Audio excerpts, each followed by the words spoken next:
What's up, guys? My name is Benjamin. Thank you for being here today. And guys, I'm really excited to share this event with you guys. So I'm one of the founders of 20U. 20U is a clothing brand. So the next Nike, but better. I love entrepreneurship. That's one of the reasons why I moved to the US. I'm from Chile, moved here 2 years ago. And one of the reasons why we started 20U, like their products are freaking cool and everything, but the main purpose is you guys, is the message. One thing that has truly impacted my life was finding my purpose on this earth. And since that day, which it was 2019, I was 20, the word urgency came to my life, and I've been doing the same thing Monday through Monday and trying to chase and fulfill my full potential of why I'm here and fulfill the purpose and mission of why God sent me to this earth right now and not 1,000 years ago. So guys, the purpose of this event that we're doing today is because I've been really privileged and blessed to meet amazing entrepreneurs, amazing people here in Utah, specifically here locally, that have impacted my life and added so much value to my life. So when we started pulling together these events, we started our first one November last year. And we started doing this because we just want to add value to you guys. And I really want to thank you for you guys being here today. You're going to hear from three amazing speakers. I know these guys personally. And we want to bring those people, really successful entrepreneurs, people who are living their purpose, people who care, people who build businesses from the ground up, and who truly are trying to make an impact and build a legacy in this life and in this world so you guys can interact with them. Every person that is going to speak in this stage today, they have an amazing story. And there are people who I truly respect and admire, and these guys are people who are fulfilling their purpose. So, guys, to start today with our lineup, I'm really excited to introduce one of my really, really good friends, Tony Acosta. And I want to explain to you guys a little bit about Tony Acosta. Can you let's switch to the other one? There we go. Tony Acosta is a real estate entrepreneur, TEDx organizer. It was really cool because we did an event with Tony about 2 weeks ago. It was amazing, so shout out to him because he organized the entire thing. It was really great with his team. He's a public speaker and CEO of 1% List, Wasatch Front. Tony and us, at 20U, we share the same passion of helping people reach their full potential. So ladies and gentlemen, I'm really excited to introduce Tony Acosta.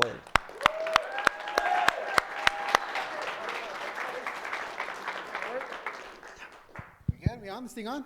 How's it going, guys? Thank you so much for being here. Thank you, Ben, for organizing this. Thank you to the entire 20U squad. My name is Tony Acosta, and I want to start off, before we get into it, where's Ben?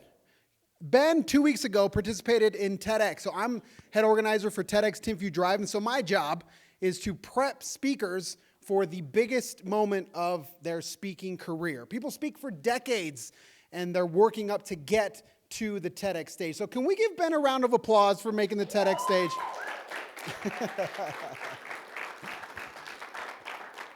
So usually an event like this has, typically, not always, but usually has three distinct sections. So one of the big questions I had for Ben is, am I first, am I second, or am I third? Because when we have these kinds of events, usually it follows a natural progression. And the progression is, first you talk about mindset. Second, you talk about money, making money, building success. And third, you talk about what happens after you make that money and it doesn't fulfill you. So I was excited when he said that I was going first because there were three potential presentations for tonight. So you guys get the prep one. You guys get the mindset one. And I love 20U because of the two words that always come up when you think 20U, when you go on social media. There are two key words. There's urgency and there's purpose.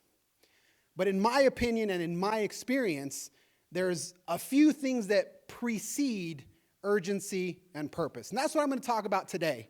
Three concrete principles that have helped me start the process of thinking about urgency and purpose. So do I have a clicker? Can I steal that from you? So from all the things that I do up here, I want to focus on two of them. One of them is TEDx TWENTYU Drive, and the second one is we hold a podcast. It's called the Male Mind Podcast. And so what we do is we talk about the male mind, and we talk about male mental health issues. And so I'm going to get a little bit into that because I fundamentally believe that before we talk about success and making money and doing all these things that we want to do, there's a couple of foundational principles that we need to understand first. So my direct goal with my contribution to this event is to just pose a couple of questions for all of you to take home. And these are questions that maybe you'll be able to answer right away, maybe not. But when you start to answer these three fundamental questions, now you're on your way. And the other speakers will talk a little bit about how they have been able to do that. So first of all, you want a clicker? There we go. Is gratitude. All right. So when I think about gratitude, I have a certain process that has worked for me. It doesn't work for everyone, but it's worked for me. And maybe it can work for some of you. And whenever I am in a situation where I feel stressed, I feel overwhelmed, I take myself to a mentally dark place. Let me explain. When you take a step back and you look at the news, normal news, CNN, Fox, usually do you see positivity or do you see negativity? It's mostly negative, right? Now, most people dismiss that out of hand. They say, I don't watch the news because the news is way too negative. Who resonates with that? Who here doesn't like to watch the news because you think it's too negative? There you go. Hands up all over the place. So while it is negative, the reality is that bad things happen every day. They just do. And when I talk about gratitude, I think about this. So this is my grandmother. And my grandmother passed away just about 4 weeks ago. Okay? And every single day, people pass away.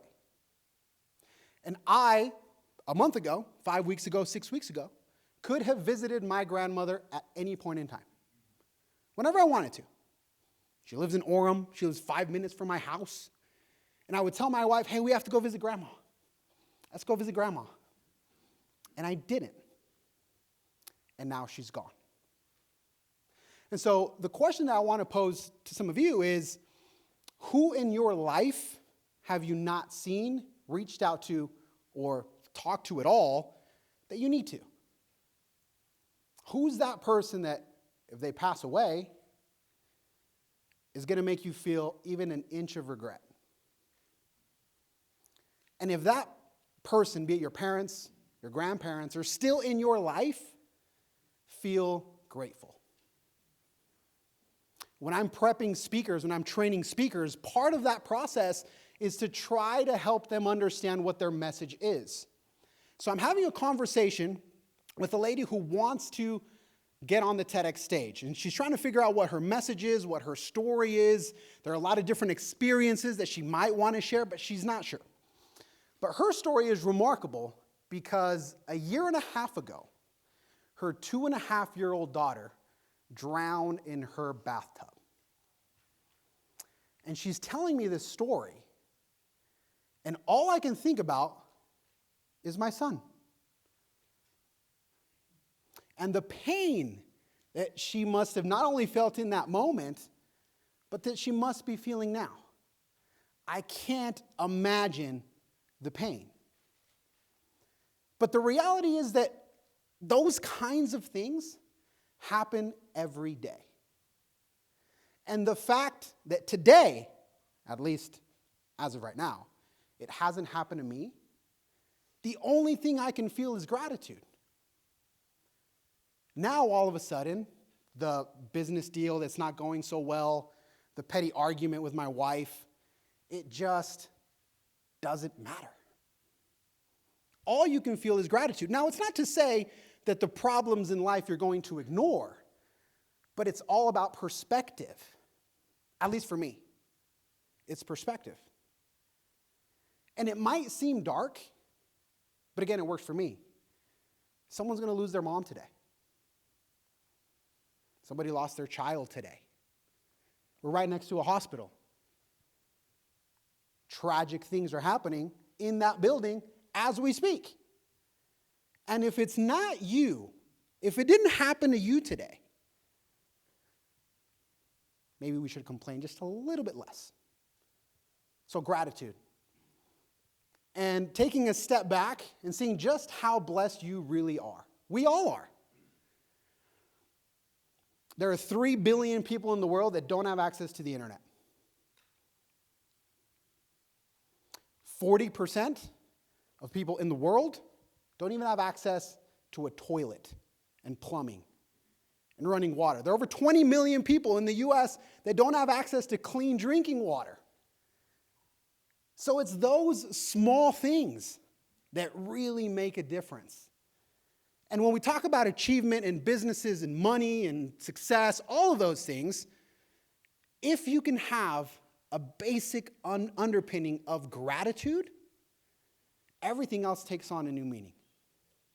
So I want you to take a second and just think about the blessings in your life. That's where you have to start. If you don't start there, everything that you build is going to be shallow, in my opinion. So point number 1 is gratitude.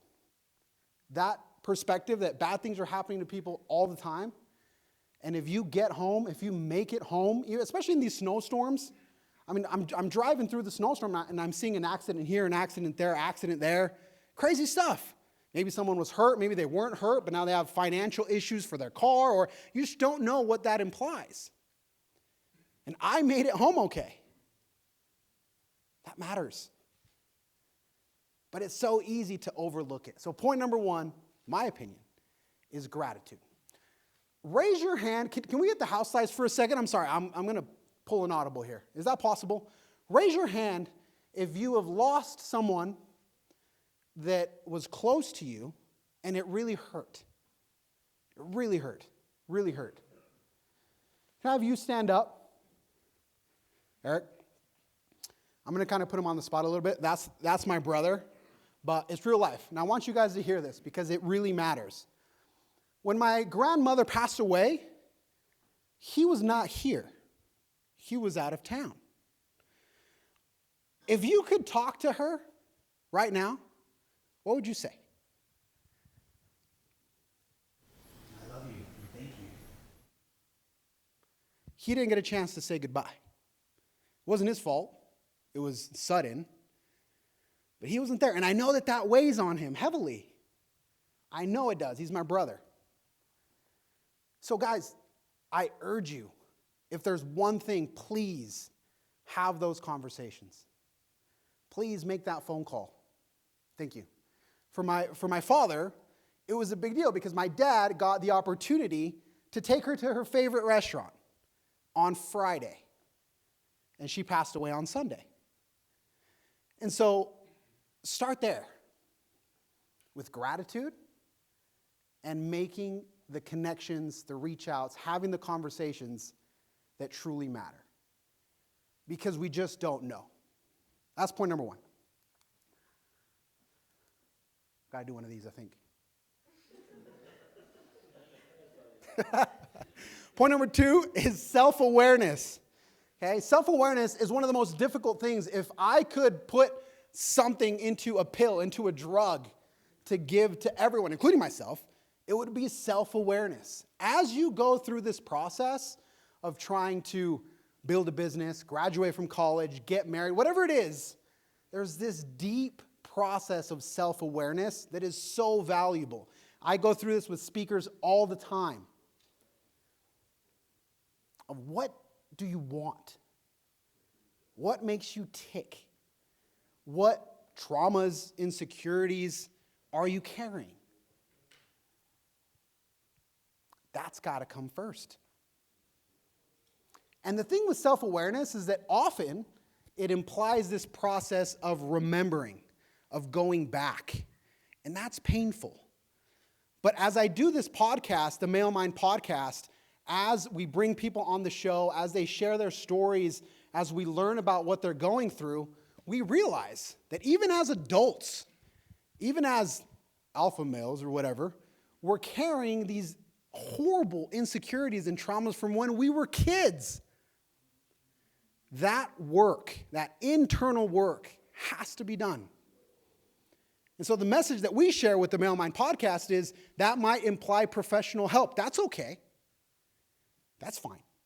In the same way that pretty much everybody now understands that you should go to the gym for physical health, In the same way, I believe that over the next decade, everybody's going to realize that we all need therapy, bro. In some way, shape, or form. We need to talk about these things. Because the guys that are going to come up after me, highly successful, wealthy dudes. They've done very, very well for themselves. And I hope that they have gone through that process of healing. Because I can promise you that the amount of money that you have will not make you happy if you do not go through this process. It's just not going to matter, guys. I'm sorry. The money's not going to fix it. That's why I was excited that I was coming on first, because that's the foundation. Are you okay with yourself? And if you're not, that's fine. It just means that you have work to do. Because when you talk about urgency and purpose, those two words, in my opinion, are advanced principles.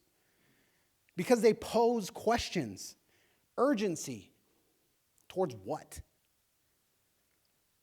What are you running towards? How fast? For how long? Why? With who? Self-awareness starts to answer those questions.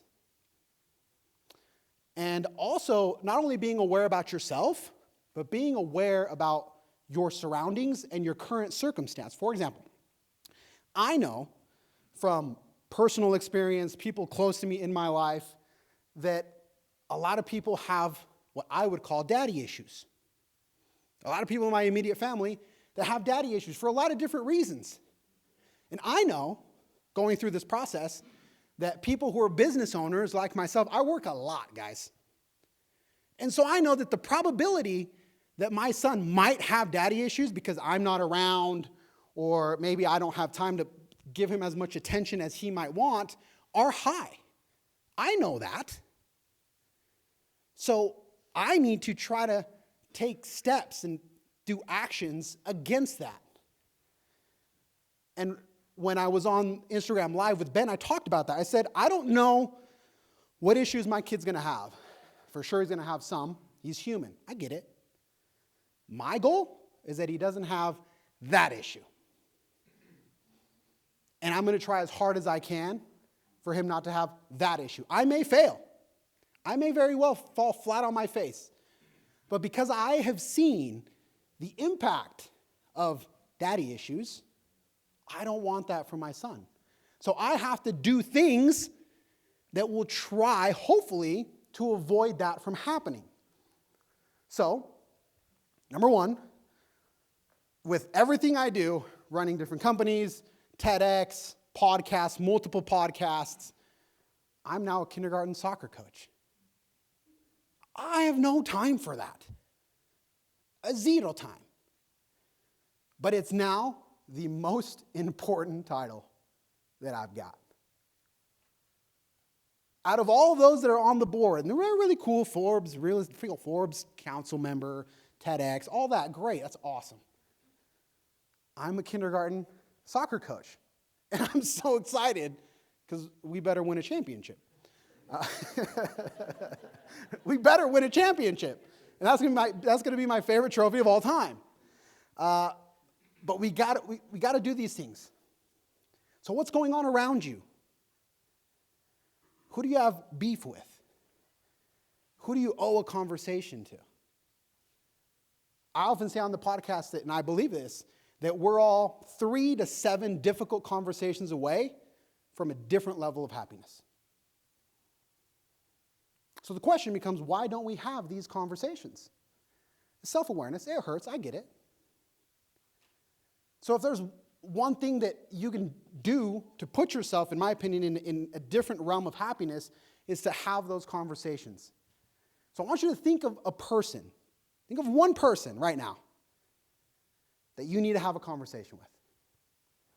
It could be mom, dad, brother, sister, spouse. I don't know. Have that conversation. And when you do so, here's what's going to happen. You're going to call up your dad. You're going to say, hey, Dad, I feel some type of way. Can I have a conversation with you? Maybe if he's not in your life, you're fine without him. Life will continue. But I need to get this off my chest. So you'll go grab coffee. And you'll sit there in front of him. And when you start to ask him questions, ask questions. And simply say, hey, Dad, why did you leave? Why didn't you reach out? And wait for his response. He's going to do one of two things. Either he's going to start making a bunch of excuses, and you're just going to realize, now I know why you're not in my life. He's just going to make stuff up, or he's going to throw it back at you, and he's going to get mad, he's going to get defensive, and then you'll know. Or he's going to tell you a story. And that story is going to change everything. And all of a sudden, you'll be like, damn, I get it. I get it now. But if you go through life with that question mark, whoever it is, that's heavy. And if you want to be like these guys and go out and build businesses and make money and drive a yellow Lambo, you got to put that down. Otherwise, it's just not going to matter. So that's point number 2, self-awareness. And last of all, accountability. To me, what does accountability mean? And here it's a distinction between 2 words, fault and responsible. The things that have happened to you in your life, they may not be your fault. From being abused as a child, the way you were parented, the way you were not parented, bullied in high school, I don't know. Spouse cheated on you, partner cheated on you, accident. Not your fault. But that doesn't mean that you're not responsible. If something happened that is not your fault, you are still responsible to sort through the mess, to untangle that event, to do the work necessary to be at peace with whatever happened to you. And my wife is a great example of this because my wife, her parents split up when she was really young. It was painful. She moved to Utah. Her father stayed in California. He lives there to this day. And it was hard for her. When she realized that she was responsible for those relationships, relationship with mom, relationship with dad, he's far away, mom's a certain type of way, I have learned so much from her because that wasn't her fault. She was a child. But the way that she has so graciously built a relationship with both, to me has been ultra inspiring. And so again, it may not be your fault. But we can't just say, that's not my fault, bro. There's nothing I can do about that. Of course there's something that you can do about that. And again, it might imply professional help. That's fine. Or it might just be as simple as a phone call, as a conversation. And I promised Ben that I get a little bit more personal during this talk. But for example, my parents got divorced just about 2 years ago.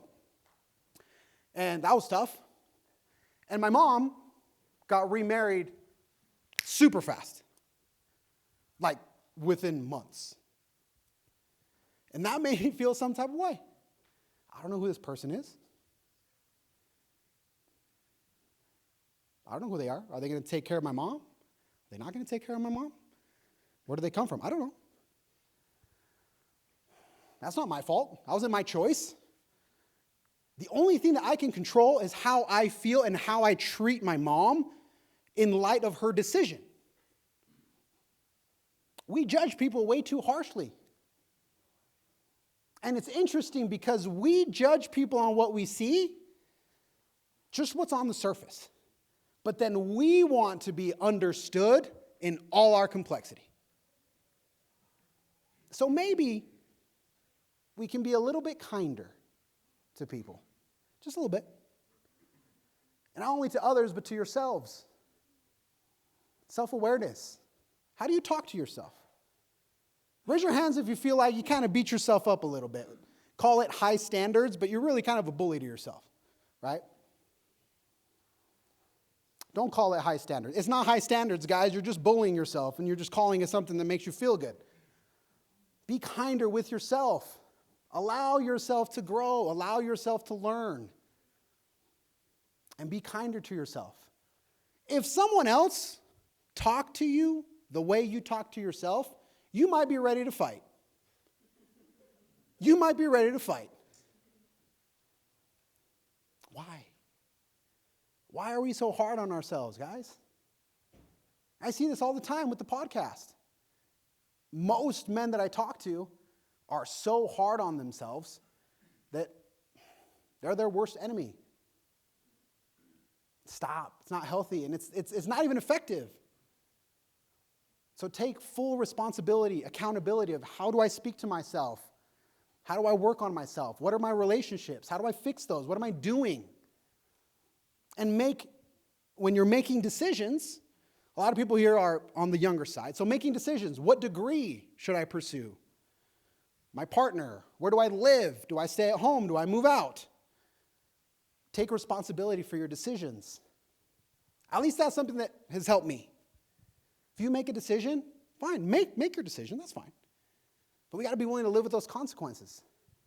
We can control our decisions. You're free. But we're not always free from the consequences. That's very hard. That was very hard for me to grasp. I want to control my decisions, but I also want to control the consequences. And when the consequence of the decision is not what I think it should be, now I feel some type of way.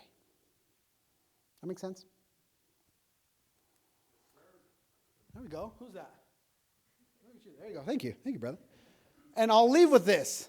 All of that, gratitude, accountability, self-awareness, brings me to urgency. This chart is a chart of if somebody were to live 90 years, these are the weeks at my age. I'm a third of the way done. Who here's like halfway? We got any OGs in here? No? You guys are like higher on the board? There we go, right? Okay. He's like, God damn. Yo, time's a ticking. The clock's ticking. That's all you got. And that's if you live to 90. The actual age expectancy is 77. So that's like, So that's all I want to pose for you guys today. You got kids, not going to be around that long. You have parents, older, they're not going to be around that long. So don't live your life, this is what I try to do every day, in a way that will bring regret later. That's it. That's it. Then if you want to make money and travel and go to Bali, buy a Lambo, that's fine. But try really hard to live your life in a way that minimizes regret. And if you can do that, then what these gentlemen are about to teach you, then it will matter. But if we don't, fat bank account just isn't going to change much. Thanks, guys.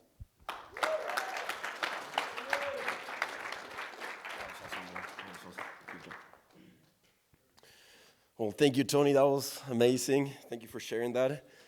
Guys, right now, we're going to have our second speaker, and I'm really excited for this one. His name is Dallin Pili. He's 25 years old.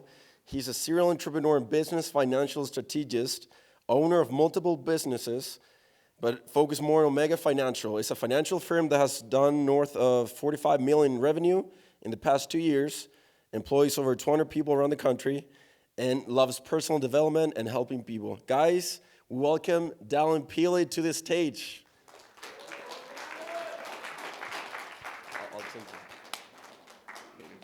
Is this my clicker? How do I use this? Do I just press the arrow? Yeah, there we go. What up, what up, what up? Guys, first and foremost, I'd like to acknowledge Ben. I can't even really see you guys out there. First and foremost, I'd like to acknowledge Ben and the rest of the 20U team. Super dope event. I've known Ben for almost 6 months now, so not too long, but really got to meet with him a lot. And we kind of hit it off right off the bat, right? Like our purpose, our values, our mission, like they all aligned, right? And so super excited to see what you've done, Ben, and super honored to be here. Also, thank you to Tony. He's a lot more prepared than I am, okay? And so he had talked about how the first step to speaking is mindset.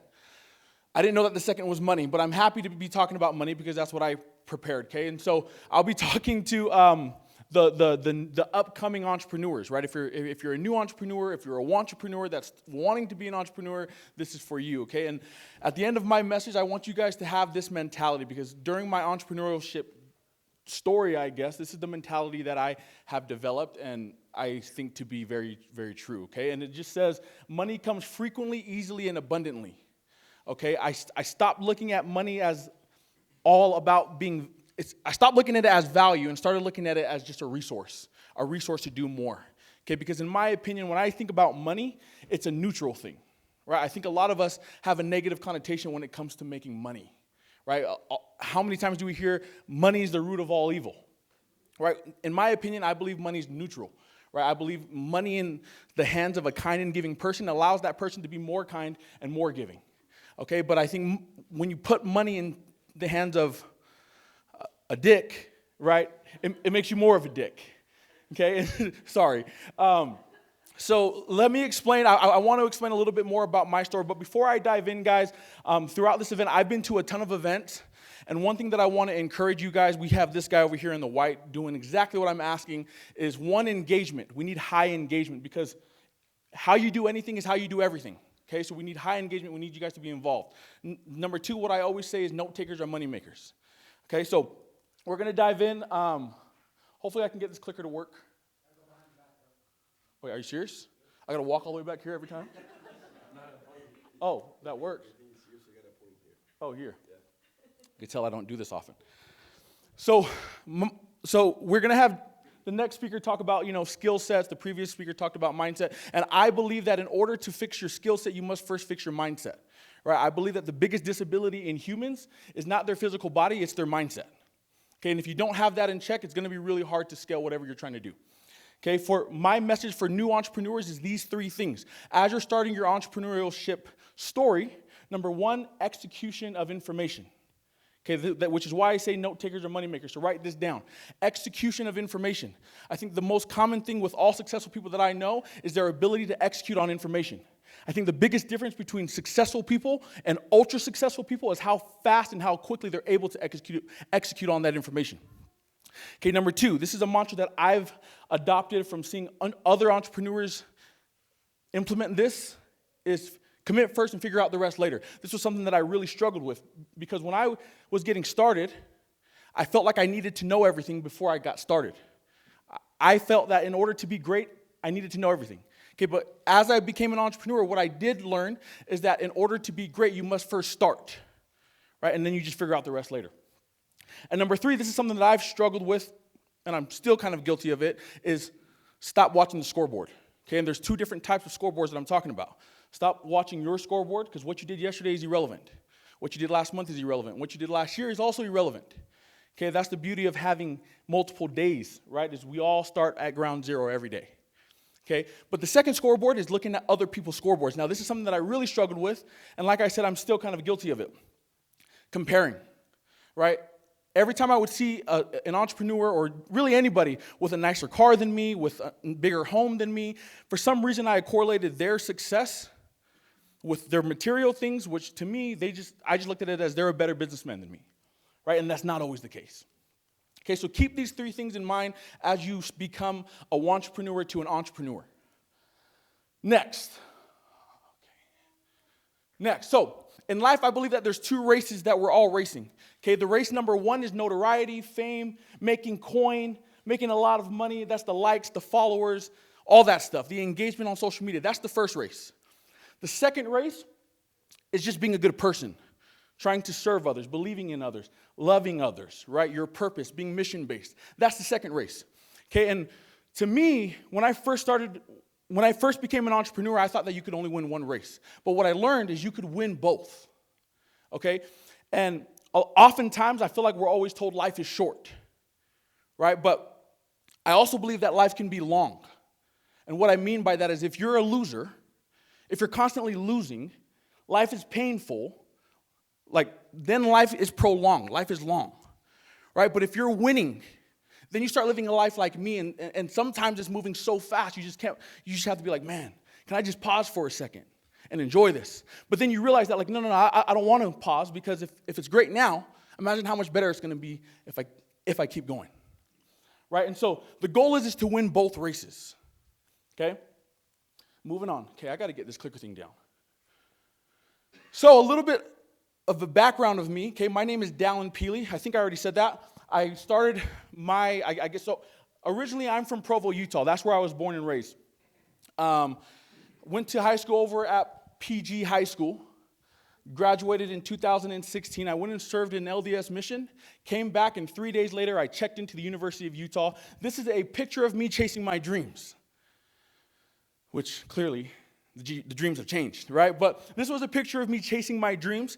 In this picture, is the most pivotal moment of my life, the most depressing moment of my life, and the most devastating moment of my life, okay? Because as a kid, like many of you guys, I couldn't conceive anything else but playing in the NFL, right? I come from a huge family. I got 6 brothers. I have a dad who played college. All my brothers played Division I football. So it was just kind of ingrained in me that that's what I'm supposed to be doing.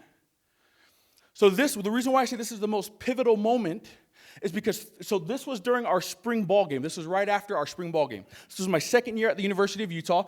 3 days later, we were getting dismissed for spring break. And then after spring break, we had to report back for fall camp. For those of you guys who don't understand Division I football, fall camp is a crucial moment for a team. That's when you cross your T's, that's when you dot your I's. That's when you identify who the starters are, what their roster looks like, and what plays you're going to run. Because that's the season right before the actual season starts. So 3 days after this, we were getting ready to be dismissed, and we had to have one-on-one interviews with all of our coaches. Okay, and in those interviews, you go over your stats, you go over your numbers that you hit in the offseason, you go over how much you weigh, you go over what diets you've been on, you go over everything. They called my name, and I walked into the office. We didn't even start talking about my numbers. They said, Dallin, and it's this guy right here. He's in the white shirt on this side. Okay, that's the position coach, Coach Swan. He changed my life forever, right? Because he said, Dallin, we're heading into fall camp. I don't know if we'll have a spot for you. I was like, what do you mean? I didn't even know there's spots. He said, well, yeah, there's a certain amount of slots, and basically all the slots are filled. However, good news, you're the first person we're going to call if somebody gets injured.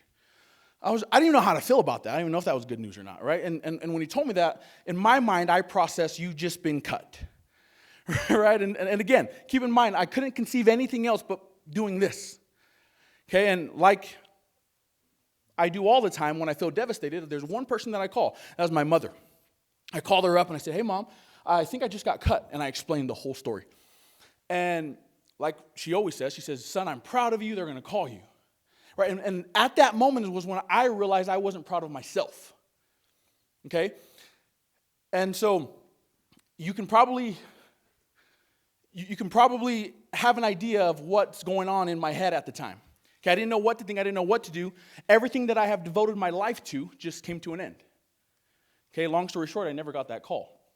Okay, and so a lot of people, they ask me, and I think what I learned playing sports helped transition me into becoming an entrepreneur.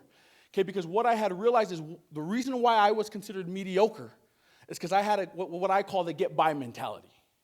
Okay, the get-by mentality to me was, does anybody here know what gassers are? You're shaking your head. You know what gassers are?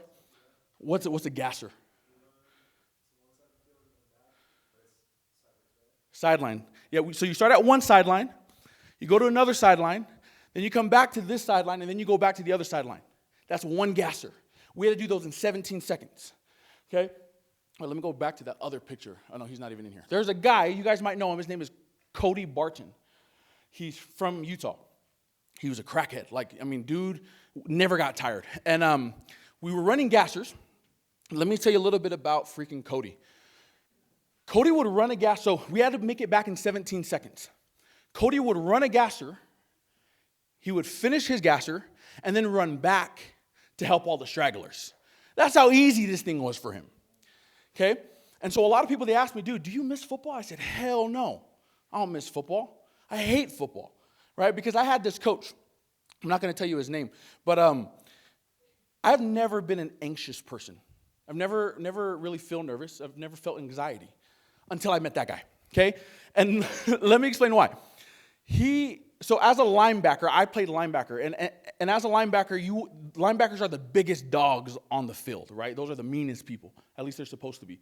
So our coach, he drove that into our heads, we're dogs. What I mean by that is, as we would do team gassers, after the team would be dismissed, we would then do linebacker gassers. I don't even know who does that, but we did it. Okay, we would do linebacker gassers.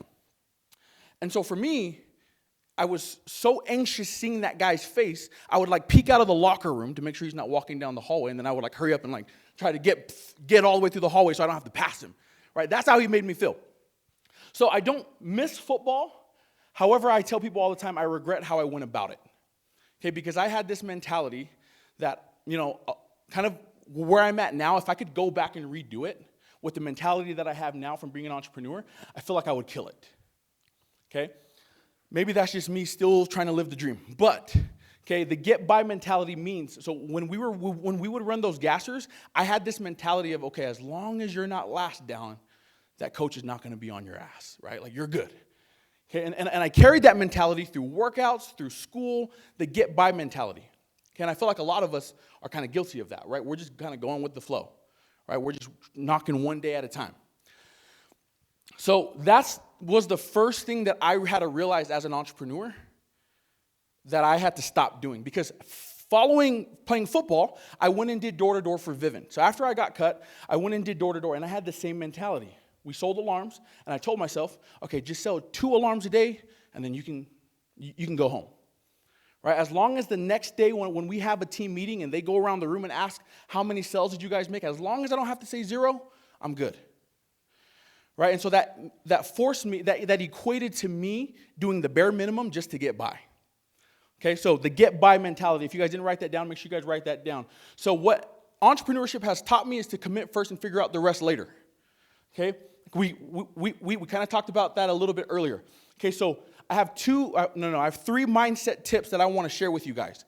Okay, number 1, in order to be prolific, you got to be specific. Okay, when you set a goal without an emotional attachment to that goal, it's just a dream. It's just an empty dream. And what I mean by that, okay, there's this guy, he's 35 years old, okay? He's a little bit taller than me, a lot more handsome than me, and he has like a 6-pack, and he's ultra successful, right? When you drive into his house, he has this huge gate with his initials on top of the gate. You have to drive into this huge driveway, and around there, he has like a full circle driveway with beautiful cars parked around it. He has like a 12-car garage, and inside of his house, it's all white furniture. I mean, it's massive. It's like everybody's dream. So what I did, guys, is I created this fictitious person in my head, right? Who in here has heard of the term me versus me? That's the guy that I'm in competition with. That's me in 10 years. He's 35 years old, way more handsome, and has a 6-pack. I'm working on it, okay? But in order to be prolific, you got to be specific, right? And I always say in order to seize it, you have to see it, okay? And I think a lot of us, we fall short as far as when we set our goals incorrectly. Okay, and we're going to dive into that a little bit deeper. So my question to you guys is, do you guys know the address to your dreams? That's a real question. What I mean by that, my family, we have this tradition we do every New Year's where we create a vision board. Who here knows what a vision board is? Okay, what's a vision board? What do you want to do for the next 5 years? Yeah, it could be 1 year, it could be 5 years, it could be 10 years, like you said. Right, so we have this tradition where we create a vision board. But then we also do something that's called a reality board. Okay, and I feel like this needs to be stressed a little bit more. Right, and I like to use the example of a GPS. If you were to type in your destination of where you want to go inside of your GPS, but then turn off your current location, what would happen? It wouldn't work, right? And so what my reality board looks like, and sometimes it's hard to make that reality board, it's a screenshot of my current bank account. It's a screenshot of my credit score. It's a screenshot of what my house looks like, the car that I drive, how big the smiles are on my wife, my 2 children, right? That's what my reality board looks like. So once you have your vision board and your reality board, it's not a matter of, okay, what should I do today? Now it's just a matter of how do I bridge the gap between my vision board and my reality board? That's how specific you need to be, right? I know exactly the car that I'm going to be driving in 10 years. I know it down to the stitching of the car, the VIN number. I've thought about that all, right? And that's why I always say, guys, in order to be prolific, you got to be specific. And start, as an entrepreneur, that's the first step, right? You have to have big dreams, okay? Moving on, this moves me into my next pillar, my next mindset tip. This is a quote from William Shakespeare. We know what we are, but know not what we may be, okay? So this is talking about identity. Okay, this is the second most important thing that I believe, as a new entrepreneur, that one needs to master. The who you may be is dictated by your ability to alter your identity. What does that mean, okay? And let me explain. Some of you guys may have heard this story, but there's this kid, struggling kid, grew up with a single mother, and he promised his mom that he would take the SAT, okay? He goes and takes the SAT with little to no expectations, receives his score, and he receives a 1480. For those of you guys who know what the SAT is, it's out of 1,600. That means that year was in the top 10% of scorers. Everyone was shocked, okay? And then this kid went off to a community college, ended up at Princeton, and then now owns, this is a true story, now owns like a multi-million-dollar magazine business. I think it was 12 years later, Princeton sends him a letter in the mail, and he says, that letter says, hey, periodically we review test scores and testing procedures. You were one of 13 people that got the wrong score. You actually got a 740. Crazy, right? And a lot of people were like, dude, your whole life changed when you scored a 1480. But his life didn't change when he scored a 1480. He started acting different because he thought he scored a 1480. And that's what I mean by your ability to alter your identity, right? I think when it comes to goals, I know we just talked about goals in the last slide, but I think when it comes to goals, not all goals are meant to be achieved. Some goals are meant to be attempted, to become the man or the woman to attempt it. And the reason why is because to truly believe something, you must experience it. Okay, and to experience it, you must step into a space of uncertainty that demands more than what you think you're worth, right? Because it's easy to say, I'm going to make $1 million. But until you've experienced something that makes you feel like you're worth $1 million, you'll never get it. And that's what I mean by altering your identity. Okay, because like we know, like we always hear, every new level will demand a new version of yourself. There's this saying that I saw, and it was, you must frequently question the information and the things you know to be true. You must frequently do that. And the reason why is because the source of the information that you received at that time that you know to be true is relevant at that time.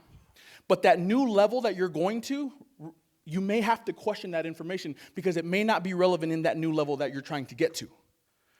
Okay, so identity is huge to me. And you must be willing to alter your identity whenever you see it to be fit, okay? This is a quote from Kobe Bryant. I was in pursuit of perfection, although I knew I probably would never get it. That just goes back into what I just said, right? Not all goals are set and meant to be achieved. Sometimes you just must become the man or the woman that attempts it. So, pillar number 3, and maybe you guys can take a picture of this, okay? This is what I call my commitment statement. I made this up, okay? And I think you guys should take a picture of this and make up your own commitment statement. Okay, but what my commitment statement says is thank you for taking the first step in making your goal of winning the life game. This is the start of becoming a transitional character. Take a moment to sign your commitment statement. I'm going to do everything in my power to get to where I want to be, not only for myself, but for my loved ones. I dedicate the next 3 to 6 months to do all that I can to keep this promise to myself. I'm willing to put in the work to make it happen. Sign Dallin, date today. Okay? However, my challenge as you guys are writing your guys' own commitment statement is on the bottom of this commitment statement, write down some names of who you're doing it for. Okay? And then every 3 to 6 months, you re-sign a commitment statement. Because I believe commitment is everything. And everyone who's in this room right now, you guys are going to leave this event super motivated. Energy is going to be super high. Okay, but in about 2 to 3 days, that energy is going to die down. Right? You're not going to have that anymore. You're not going to be motivated anymore, and you're just going to wait until the next event to feel motivated again. Okay? So motivation to me is BS. It's all about commitment and it's all about discipline. Okay? So make sure you guys come up with your own commitment statement. That would be my last mindset tip, I guess. Next. So I'm going to share one strategy in building, creating, scaling, sustaining, and one day selling a business. Okay? This is my 4-step strategy. Okay? First, you launch a product, your main product. Okay? So I'm going to use the example. This is one of the businesses that I own. I own a rental car business. You launch a product. Oh, no, this is another example. You launch a fragrance company, not a rental car company. You launch a fragrance company, and then you create a digital product. What's a digital product? An ebook, a course, a PDF that you sell that has a low fulfillment cost or no cost at all. It's super easy to make, and you can just slap that on the back of the cost of your main product. Third, events. If I were to host an event for fragrances, I would hold pop-up shops. I would hold networking events. The reason why is to create brand awareness, to let them know who's the dominant one in the industry, because you're hosting the events. And number 4, this is my favorite one, you implement a high-ticket item in that same business, right? I personally, if I created a fragrance company, I would teach someone how to create their own fragrance company. I would charge about $25,000 for my services, okay? The nice thing about having all 4 of these is when you have that 4th one, you don't need to sell millions of them. You could just sell a couple a month that start to contribute towards your bottom line revenue, okay? So this is a tactical strategy that I have implemented in creating, scaling, and hopefully one day exiting all these businesses. 4 phases of money. Like I said, I was going to talk a little bit about money. And I think that's why we're all here, right? I believe that there's 4 phases of money. Now, this could be a hard conversation to have with yourself, right? Because this is self-evaluation, self-assessment, okay? The first phase is survival. Okay, now don't raise your hands, but how many of us are in this phase right now? Living check to check, right? You're kind of in the rat race. It's hard to get out. Survival's the first phase. Number two is status, right? As soon as you exit the survival phase, you start getting a little bit more coin, right? Then you want people to see that you're making more coin, right? You start buying nice shoes, you start buying jewelry, you start buying cars way out of your league. That's the status phase. I was in that for a long time. In fact, I might sometimes still be in it. Number 3, this is when life gets, so number 2, when I'm talking about status, I'm talking like making $10,000 a month. Okay, that's status. Freedom, number 3, that's when like life gets exciting. Right? To me, as a husband and as a father, there's nothing more gratifying in life than being able to take my family, take my kids to Disneyland on a Wednesday afternoon while everybody's at work. There's nothing more gratifying than that. Okay? So that's number 3, and I really believe that's when life really starts to get good. But a lot of people think that it ends there. For me, number 4 is your purpose, and I think that's why when I met with Ben, we aligned so well, right? Because purpose to me is everything, right? And this is just my 2 cents. When you're starting a business, it doesn't matter if you think that you're not good enough. It doesn't matter if you don't know enough. It doesn't matter what your credit score is, where your background is. If you're a guy, a girl, some people are both now. Like it doesn't. None of that matters, right? Like I don't get the he, the them, and the I don't get that stuff. But whatever. I just think you are what you're born to be, But whatever. Not my opinion. I could talk about that for days. But it doesn't matter where you come from. It doesn't matter what your background is, right? I believe if you're starting a business, and I want you guys to listen to me, okay? I believe if you're starting a business, and I've started multiple businesses. I've started businesses that were a success, and I've also started businesses that were a huge failure, tons of them, okay? And I think the common thing with all the businesses that I've created that were a success is that when you build businesses based on money, on income, they always will fail. They're not sustainable. Because once you reach a certain point, you just kind of give up. Right? So when you build businesses based on the whole full purpose to just make money, they will fail. But when you build businesses with the intent to serve people, to love people, to care for people, to believe in people, right? To just be a good person with morals and ethics. When you build a business with those things, with that intent, you receive money as a byproduct. You become a monster. I'm telling you, it doesn't matter how good you are. It doesn't matter what your background is. When you build businesses based on those things, you become a beast, and people start to gravitate towards you. People want to be in your presence. People want to be in your circle. You start having to be choosy on who it is you're going to work with and who it is you're going to hire, right? Because everyone wants to be around you because you're a good person. Okay, and I truly believe this. And again, like I said, I've failed a ton, and the only thing that makes sense is I built those businesses with the sole purpose to just make money. Okay, so if you guys take anything away from that, if you guys take anything away from this, that's what I want you to take away. Okay, build businesses with the purpose to serve others, and I promise you it'll last. I think I'm coming to the end. Okay, this was a message that I was given by one of my mentors that changed my life forever, and it simply just said, begin with the end in mind. Okay, in the end, what's going to matter to you? In the end, what legacy are you going to leave? In the end, how many people are you going to serve? In the end, what type of person am I going to become? In the end, what are people going to remember you for? Those are the questions that you need to ask yourselves. Okay? As soon as you find the answers to that, now it's all about reverse engineering, creating a plan of action to get to those answers. Okay? Because in the end, this is all that matters. Who in here, and I think I'm wrapping up. I think I'm pretty late on time. There's no clock in here. And my watch isn't set right. Who in here has read the book, The Power of One More? Oh, love it. Only a few. Awesome.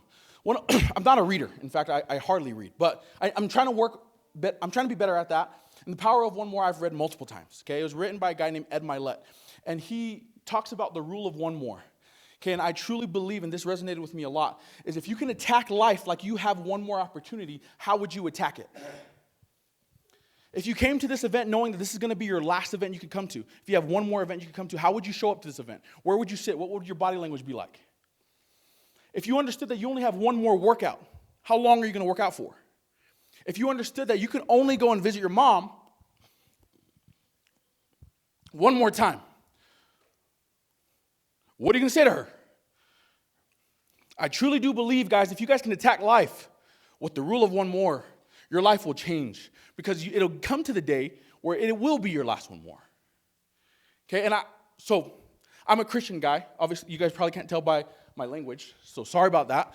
But I'm a Christian guy, and I truly do believe that when I die, God's going to introduce me to the person that I was supposed to be.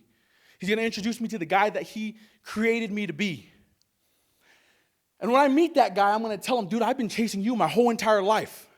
And I feel like God's going to tell me, yo, this guy, he's not going to say yo. He's going to say, hey, this guy, this is who you were supposed to be. These are the experiences you're supposed to experience. This is the love that you were supposed to feel. These were the memories that you were supposed to have. Right? And my biggest fear is when I meet that guy, and to me, this is what I consider to be hell. When I meet that guy, I feel like I'm not even going to recognize him. Okay? And that's what I meant by a transitional character. Right? Because if you look at all wealthy people, when they talk about this in the book of The Power of One More, if you look at all wealthy people, if you look back far enough into their lineage, you will find that at one point that family was not successful. That family was not wealthy. But then the one showed up. And the one took the risks. Right? The one did things differently. Which then changed the entire lineage for generations to come. And for me, I'm striving to be the one in my family. Right? And I don't think I deserve it. I don't feel entitled to it, but it's because I'm going to fight my ass off for it. Right? So that in 10 years, 20 years, 30 years, 40 years, 50 years down the road, when my great-great-grandchildren are born, there's going to be a portrait of me and my wife hanging up in their house. And every time their kids walk by that portrait, they're going to look at that portrait like he was the one. He was the one that did it. He was the one that took the risks. Right? And so my challenge to everyone here today, guys, become the transitional character that your family needs. Because right now, the world is the most messed up it's ever been. I'm only 25, but my mom tells me that. Okay? Right now, the world is messed up. And I believe that entrepreneurs are the foundation of the new economy. We have the ability to change the world. And the reason why I say that is because entrepreneurs feel like they're weird, dude. Like entrepreneurs are weirdos. Which is why I feel so comfortable here, because we're a bunch of weirdos in one room. Right? So I don't feel weird. But entrepreneurs are weird because we feel like we can take massive action and that we can go out and impact the world. That's what entrepreneurs think. Okay, I know I'm running late, but guys, this is my last thing. If you guys give someone 100% ability to feed you, you're giving someone 100% ability to starve you. Okay, so it may not be today, it may not be tomorrow, but at one point you need to start investing into yourself. Okay, you need to stop being dependent upon somebody else.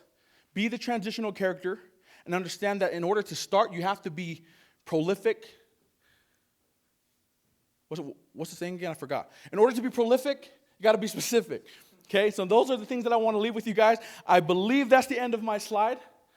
It is. Thank you guys so much. I'm over time. Hey, that's really good. That's good. This is the figure.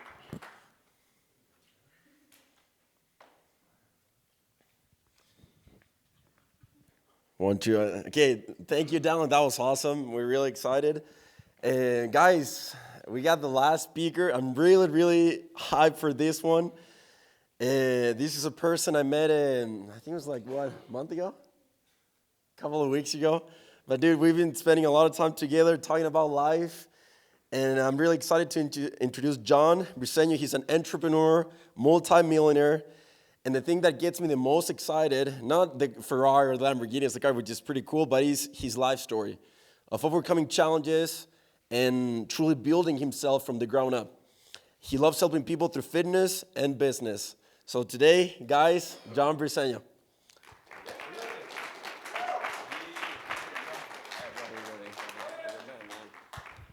What up, guys? Dude, I'm gonna tell you something, man. At first, I was excited to go last. These guys made it hard and easy for me, right? Easy because I could literally just double everything they said, say, yeah, I agree, and be out, man. But look, I'm gonna do this a little bit different, man, because you hear everybody talk about, be successful, go out there, make shit happen. But a lot of times that just seems like it's just so far-fetched for us, right? Because we've never seen it. We've never touched it. We've never met anybody like it. Or we think, but dude, I'm just down here. Okay, so I'm going to tell you guys a little something about who I was even just 6-7 years ago, man, because, and honestly, man, it's hard for me to even talk about it because I'm ashamed of who that fucking loser was, and excuse my language, but that guy was a loser. But I'm also grateful for him because all the things that guy went through, it just made me want more. Not for me, but for everybody that I made suffer. My mom, man, amazing lady, my pops, the best pops ever, hardworking. They didn't deserve the shit that I put them through, okay? You're looking at a guy who was kicked out of every high school he ever went to. A guy who was addicted to pills for so long. The type of guy that would lie to his mom about wanting to get better so she'd give me money so I could go buy pills. I was that loser. I was that guy. I never saw anybody do anything better. My dad worked his ass off. He brought us to this country when I was just a little kid. Okay, we literally, a family of 5, we shared a room. We didn't live in a 1-bedroom. We literally shared a room. But when you're young, you don't see the shit that you're going through. I was just excited. It was like a big old sleepover, right? But I could hear my cousins out there playing. I wanted to go play with them. My pops was a very private person. Like, nah, you stay here with me where I can keep an eye on you. And like, that's how we grew up, man. And my uncles, everybody, they didn't get along with my dad, okay? I don't know why. I didn't ask, but for whatever reason, my dad just hated us going out there and just talking to everybody. So I watched my dad get 3-4 jobs, whatever he had to do to get us out. And my dad sometimes tells me, like, son, I'm sorry I didn't really show you. I wasn't a good example for you. But, dude, he's so wrong. Because I watched that man work his ass off, literally, to have nothing. Nothing at the end, nothing. But what he showed me is what I sure as hell didn't want, man. I didn't want that. But I also got that hustle from him because my dad would get up at 3 in the morning and ride his freaking bike from Provo to Orem to get to work because that's all he could do. We didn't have no freaking car. Oh, I see my brother in the stage, man. Give it up to Brian, bro. He knows the stories, man. I remember that first little piece of shit car you got, man, but he was so happy for it, And that's just how we grew up, man. And so I didn't have a role model. I didn't have anybody to look up to. I just did it, man. We didn't have social media like we do today. I'm not 25 like these young kids, man. I'm a little bit older, okay? So we just didn't have it like that. I couldn't go to YouTube and look up a drug addict who is now a millionaire. So I didn't have that. I couldn't see that. So I just knew, man, for a fact that I didn't want to be broke. But see, I thought I was going to be a musician, man. I got 2 people here that know me from back in those days. So that's why I want them here, right? Because today everybody knows me and they ask me like, bro, how did you do it? How did you make it there? And they don't know the guy who I used to be, right? So I want to talk about that, and I really want to get that out there, man, because if a broke drug addict, high school dropout, loser, illegal immigrant for most of his life like myself can make shit happen, bro, I promise you, there's nobody in this world who can. I know that's cliche. You hear that all the time. But I'm telling you, I'm not smart. I'm not intelligent. I'm just a guy who one day had enough. And I didn't want to live like that anymore. I just didn't, right? So, look, you hear about everything that everybody said. Look, I'm not prepared. I don't got slides. I don't have that because I just want to keep it real with you guys. And I'm sorry if I offend anybody. But that's who I am. That's why I'm the real John Briseno, because I just keep it real, right? Some people get offended. Some people love it. It doesn't matter because I want to share that real message. The one that most people can relate to, because we can't all relate to, I got this or I got that. We can't relate to that, right? So sometimes we hear it, but we don't really listen to it. We don't pay attention to it, okay? And that's why, number one, dude, it starts with faith, because you can hear about the millionaires, the guys who made it, but a lot of times we just don't believe that's for us, right? We don't believe that we can have it. So how the hell do you expect to have something that you don't believe is possible? Right? I mean, think about that. How do you expect to have something? You may tell yourself, I want to be a millionaire. I want to be this. Whatever it is that you want to be, but in the back of your mind, you don't believe it. Okay? So you got to start building that faith, but it's easy to say. How do you do it? You just got to keep promises to yourself. It's simple, right? If you say, I'm going to quit drinking, but you don't do it, now you're a liar. You don't believe in yourself, right? And you keep doing that to yourself over and over and over again. Subconsciously, bro, guys, ladies, when you tell yourself you got these big goals, these big dreams that one day you're going to accomplish, in the back of your mind, you don't believe it. You just don't. Why? Again, because you've been lying to yourself over and over and over again. So that's how it started for me. I knew I was a liar. I lied to everybody around me, okay? I have 4 beautiful children who mean the world to me with 3 different moms. I'm not proud of that. I'm just saying I was that guy who manipulated his way through everything, okay? I saw my mom suffer over my addiction. So I knew how easy it would be for me to say, hey, mama, I want to get better. Watched her cry. Also, she would give me money to buy pills. Like, that's the loser who I was, okay? But today, I make money, but like Tony said, that didn't matter. It got to the point to where I had money. I had the Lambo. I had the millions in the bank. But guess what? Tony's right. It didn't mean anything to me, okay? It wasn't until, but today, look, the person you see today, I paid my mom's house up. I'm trying to help people. I've invested in multiple people because I know what it's like to just want that opportunity and just have nobody to give it to you, right? I know what it's like. But first, again, I had to believe. I had to believe that I could have it. And look, in those days, I believed that I was going to be a musician. I believed that I was going to be a millionaire. But that was just me being cocky. Because all my life, I was able to smooth talk and do, get my way just by using my words. I don't know why God gave me that gift, but he did. Back then, I thought it was just to pick up chicks and just show how cool I was. But that got me nowhere. Literally nowhere. So when it was time for me to really want to change my life, look, to tell you a little bit about how it happened for me, look, I was in and out of jail a lot. I did a lot of trips to jail, to the county jail. And back then, it was cool, like I'm the bad boy. I'm the pretty boy, bad boy. Like that was my look, right? Stupid as hell, man. Okay? I got cocky because I would go in, I would beat my cases, I would get out. And one day, I have court. It's my birthday, literally. It was my birthday. I had court on my birthday. I go to court. I'm being cocky like always. Man, why is this shit taking so long? I'm just being that cocky asshole. I want to go party. It's my birthday. I probably had a blunt rolled up in the car already. Like, I was that guy. Okay? The bailiff is behind me, like, just looking at me. But I'm just that cocky guy. Boom, whatever. Court next month, whatever. As I'm walking out, The bailiff follows me and says, Mr. Briseno, put your hands behind your back. You're under arrest. You have a warrant. I guess I missed a court date, man. I had so many freaking court dates that I couldn't keep track of them, man. You know? But again, I'm cocky. Whatever, just whatever. I'll be out, man. Screw you. I'm being a dick to the freaking bailiff because I'm cocky. I'm that idiot, okay? But for whatever reason, I mean, my girl at the time was there with me, so I'm thinking, this is going to be a few-minute thing. A few hours go by, I'm not getting bailed out. Okay, 4 hours go by, I'm still not bailed out. All of a sudden, they're like, Mr. Briseno, you have a phone call. I'm like, what the fuck? I have a phone call? I thought I'm supposed to make a phone call. Okay, when I pick up the phone, it was immigration. They're telling me I have an ICE hold. At the moment, I'm not going to be able to be released. And, like, I don't know, man, my heart just dropped. Because as an illegal immigrant, like, that's the shit you fear the most, is immigration. You know, I ain't trying to go back to Mexico. I don't know shit over there. I mean, shit, I speak good Spanish, but that shit's broken as hell because I grew up here. I'm American, no matter where I was born, right? Long story short, man, months go by. I'm not getting released. I'm, like, depressed. I'm calling my mom every day saying, Mom, I'm going to sign my rights away. I want to get the hell out of here. I'm going through withdrawals, okay? Remember, I'm a freaking addict. I can't lie my way no more into getting that next fix. They're not going to give it to me.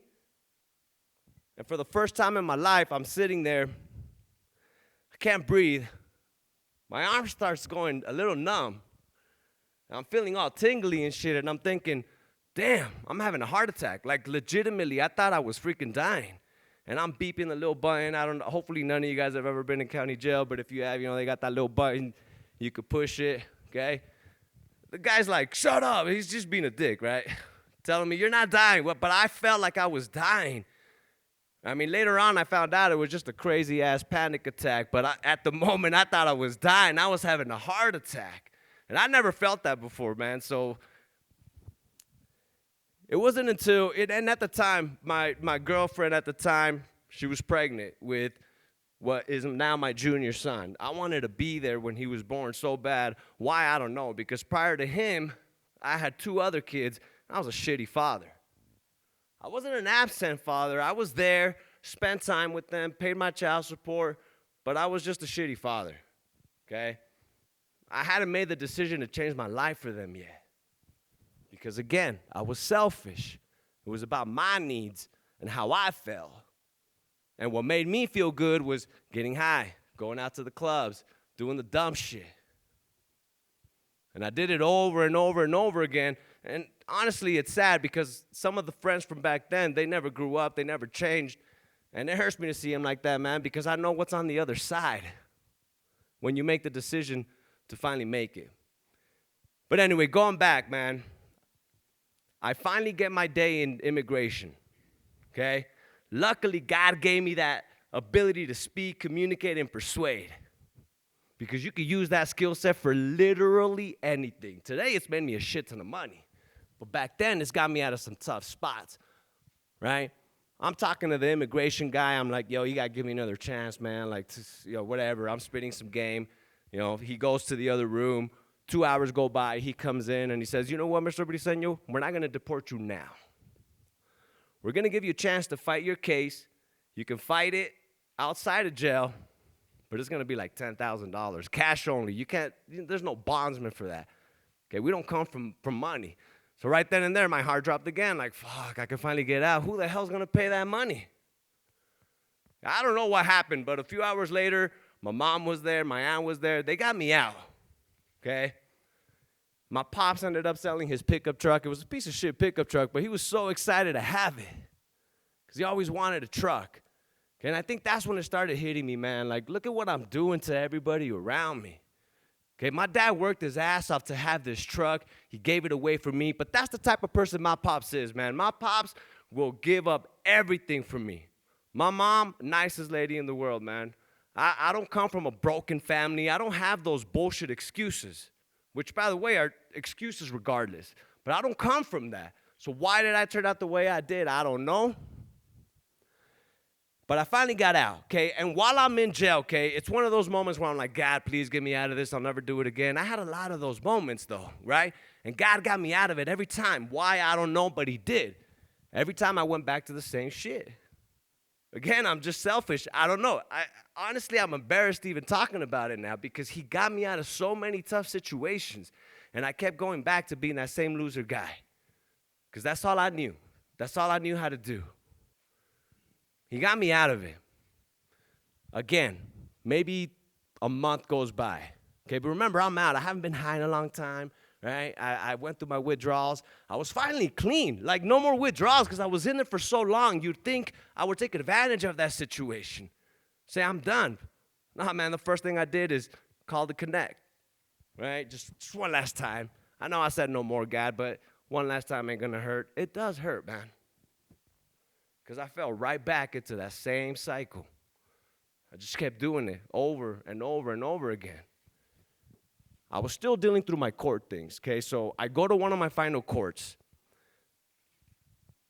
My wife was pregnant with my son at the time, right? So that's my excuse to try to get out of court. Right? I probably did it like 3 times, like, hey, my girl's having pains, I gotta go. What are they gonna say, right? It was just an excuse for me, though. And I did it again, right? Like, hey, my girl's having pains, I gotta dip. Right? As we're driving through the parking lot, my public defender calls me and he's like, bro, the judge ain't happy, bro. This is like 4 times. You better bring a damn note. And I'm pissed. I'm like, fuck, now we got to go to the doctor. God damn it, bro, whatever, let's go. I needed a doctor's note, so I had to tell my wife, babe, lie for me. Just say you're in pain. I don't know. Like, this is the loser that I was. Babe, you got to lie for me. Just say you're in pain. She did it. She loves me, right? She's got my back. They do an ultrasound on her, and the doctor's eyes just go wide. He wasn't even the doctor. I could tell something was wrong, though. He wouldn't even talk to me. He's like, just wait for the doctor to come in. Okay, the doctor comes in, is like, look, from the looks of what we're seeing here, the head is extremely enlarged. We believe your son has a condition called hydrocephalus, when there's too much fluid in the brain. Okay, you and I, we naturally drain our fluid. For whatever reason, my son didn't. Typically, they catch this at 5 months in. My wife was doing like 4 weeks, right? So they're like, you got to go to primary children's hospital like right now. Right now? See, I'm still selfish. I'm thinking about getting my pill.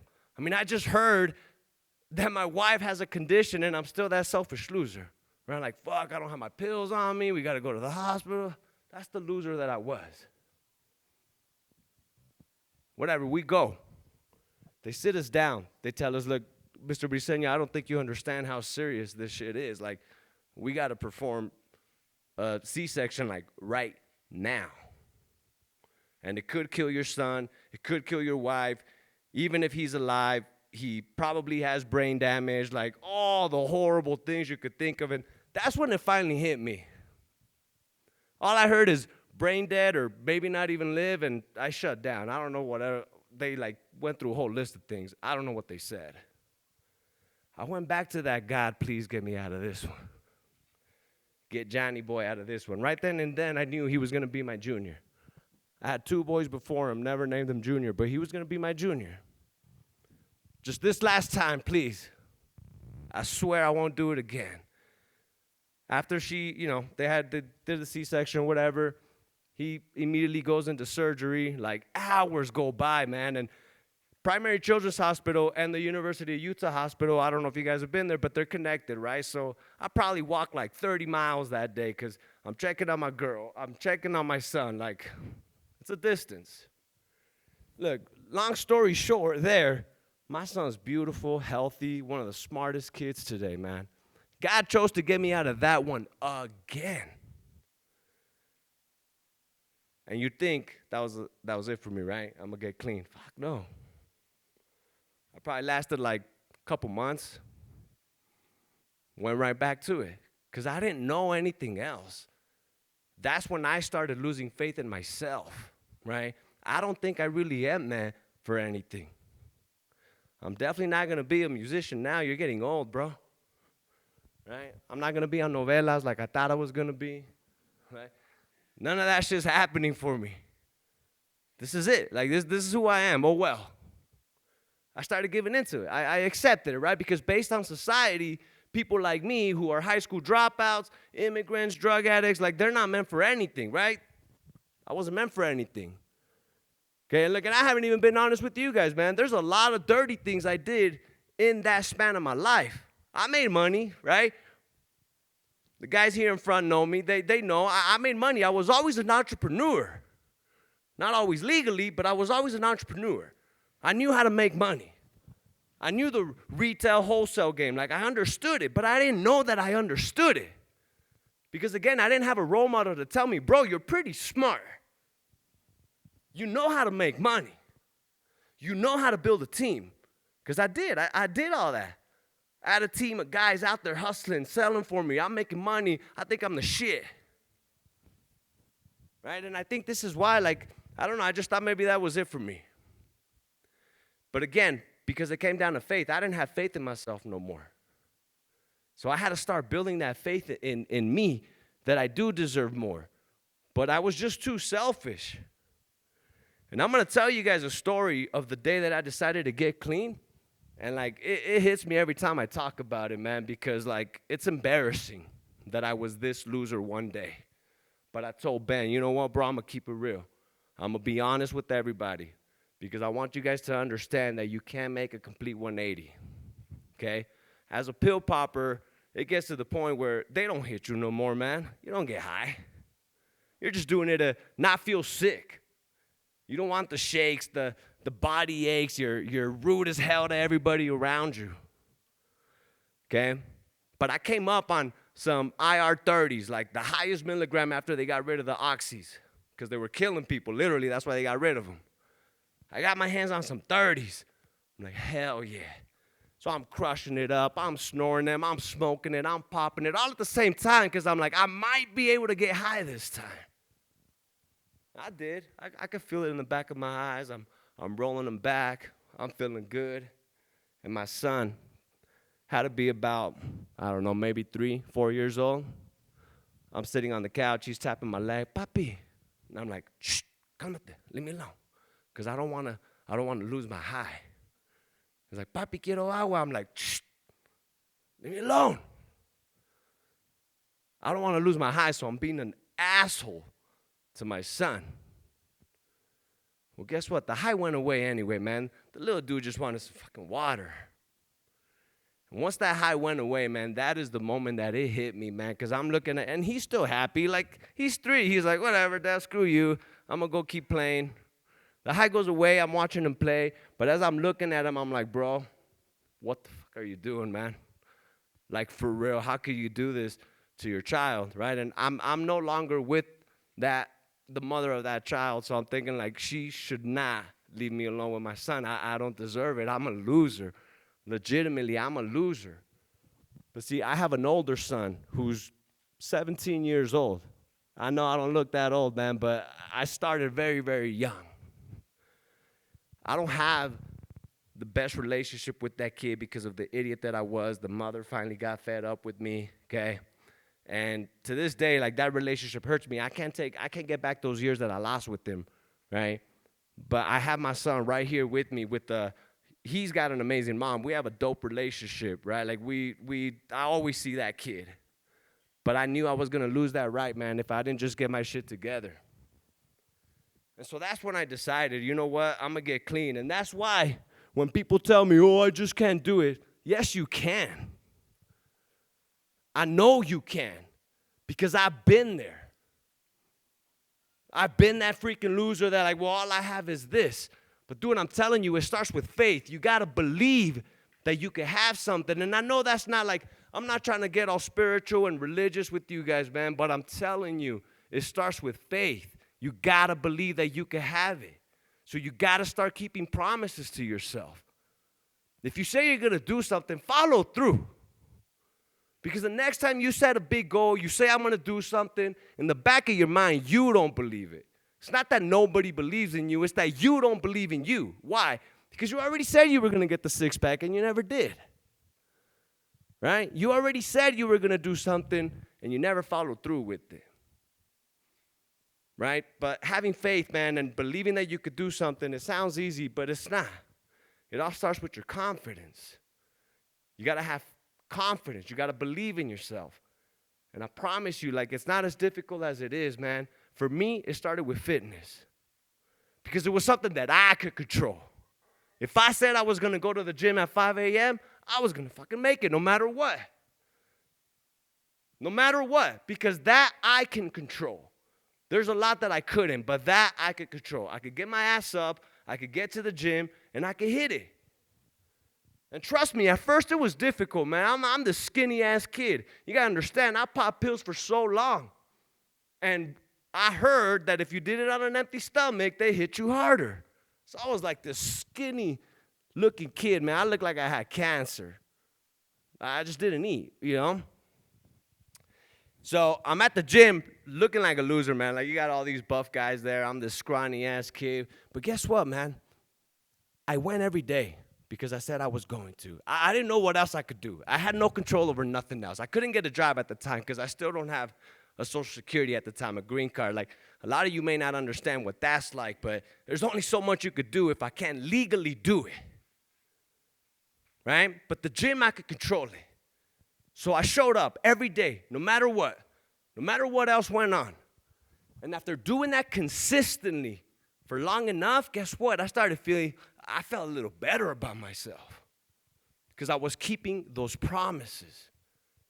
And then on top of that, I was starting to get a little six-pack, veins showing. Now I'm really confident again. I feel good now. And then I finally get the call. I finally get my freaking immigration thing when they interview you, and I got my green card. I got that green card 7 years ago. And in 7 years, I've completely turned my life around. Okay? The point of all that is to show you guys and try to explain to everybody that I don't give a shit what your situation is today. There's a lot in that story that I didn't tell because I don't know about the laws because they still come after me, you know? So I ain't going to tell them yet. But that's the person that I was. I'm clean as a whistle today. I don't drink. I don't smoke. I don't party. I'm in bed by 10 o'clock. That's why I was like, damn, Ben, I don't know, man. But I'll do it for Ben. And I'll do it for the people that really want it. Because I'm telling you, if you have discipline and you're consistent, nothing else matters. Okay? Nothing is a failure until the day you decide to quit. Even if shit ain't going your way, if you haven't quit, you can't call it a failure yet. So it's all about consistency, doing it over and over and over and over and over again. And then all of a sudden, man, things just start happening like they did for me. Okay, and a lot of times I don't even talk about where I really am because I don't want to sound like I'm bragging.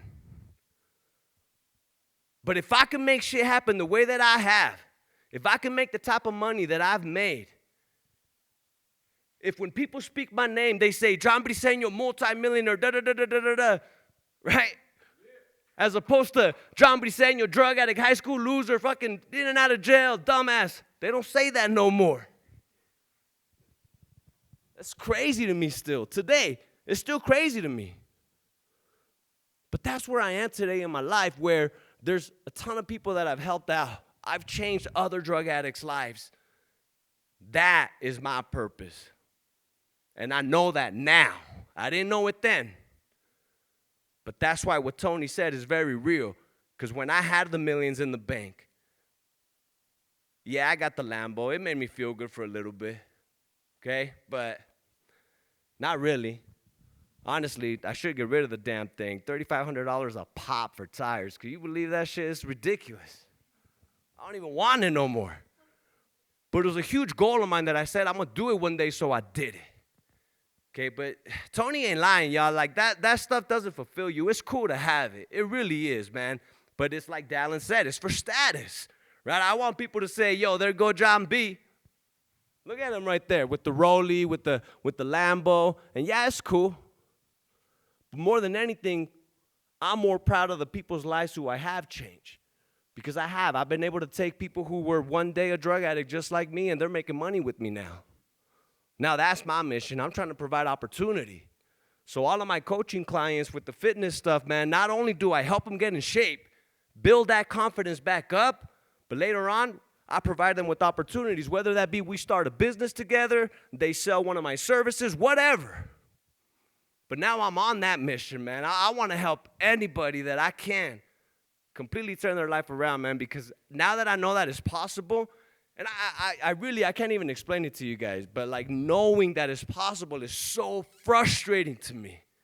When I see somebody that's like, poor me, oh, the alcohol's got a hold of me, my girl cheated on me. Look, I get it. That shit hurts. It sucks. But I'm also telling you that it gets dope as hell on the other side, man. But it just starts with you deciding that, you know what, you're going to do it. And doing it over and over again, man, because you're not going to get to the gym for a day and all of a sudden have some muscles, man. Like, that's just not how it works. You literally got to do it over and over and over again. And some days, guess what? You're not going to want to do it, man. I felt like that all the time. But I knew I had to make it up to my mom, my pops, my kids. They deserved it. And one of the most happiest moments of my life was when I was able to tell my mom, you know what, Moms? I got you. I'll pay your house off. Boom. Beautiful feeling. My mom don't got to work. I don't know why the hell she keeps doing it. She's just one of those ladies, you know. She's Hispanic. She doesn't want her son taking care of her. I literally tell my Pops, there's no need no more. I got you. No, mijo, ¿cómo crees? You know, he just doesn't want me to take care of him. But knowing that I can and knowing where I even started from, that's the true value, man. Like, that's the true, real value. But again, you got to believe it, right? Like, this all sounds cool, right? It sounds amazing. But if you don't believe that it's possible for you, then it doesn't matter, man. So I'm telling you, start with something small. If you usually wake up at 8 a.m., try 7:30. Or whatever it is that you want to do. But just make a promise to yourself, keep it, follow through. Start getting those little wins. And those little wins start stacking up. And you start winning, right? You win today, you win tomorrow. And guess what happens when you start winning consistently? You feel like a goddamn winner. Now you feel like, hell yeah, I'm a winner. I won yesterday, I won today. And that's the confidence that you need to win.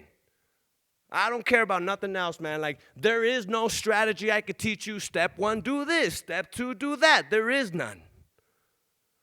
The information's out there. You can get the information. It's everywhere. But it doesn't matter if you don't do it and if you don't believe it. So it don't matter if you read 100 books. Are you applying that shit? Are you actually doing it? Because that's what really matters. Right? But a lot of times the reason we don't start, again, is because we don't believe that it is for us. And not always, right? Sometimes we're too afraid to quit our jobs. I get it, G. I do, I get it. It's scary. But I'm telling you, there's no better feeling in this world than when you know that you are truly in control of what goes on in your life. Like, dude, I don't care what could happen to any of my businesses today. I could literally lose them all. I have the confidence today to know that I'll just go build it again. It's all good. I got this.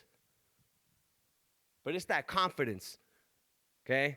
It's confidence. Number one, I promise you, like, if you take nothing else, man, just take the fact that you must believe in yourself. You got to build that confidence. You got to start stacking up those wins, because that's why we don't believe in ourselves. Because we keep lying to ourselves. I'll do it tomorrow. No, you won't. You didn't do it today. Why the hell are you going to do it tomorrow? Right? So, look, I'm not a prepared guy, as you can see. I don't have much to show. I'm not an educational guy. I don't have an education my damn self. So I don't know how to teach. But what I can do is I can share some stories with you guys to show you that you could one day be yellow and the next day be red, if you choose so. You don't have to be who the hell it is that you don't want to be. I'm telling you right now, it's possible, man, and I'm living proof of that. Sometimes I wish that I could conversate more with those people. That's why I reconnected with these two sitting up front, man. Manny, Elvin, I'm happy you guys are here, man. because I want people from my past who knew me as a John B back then, I think they'll feel the stories a little more because they watched me be that loser. They saw me be that guy, right? I wish I could somehow go back to those days and just get it on camera. I don't know, man, because a lot of times we all tell stories. Who the fuck knows if they're true, right? We don't know. But this is real, y'all. Like, I was a loser one day. And today, I've changed countless lives. I've helped people make money. I've helped people take care of their families. And that's a beautiful feeling, man. So, anyway, I know Ben wants to do some Q&As, y'all. So, again, I'm sorry I'm not super educational. Just wanted to share a little bit with you guys because, dude, I'm telling you, if I could do it, anybody can, baby. Appreciate the time, guys.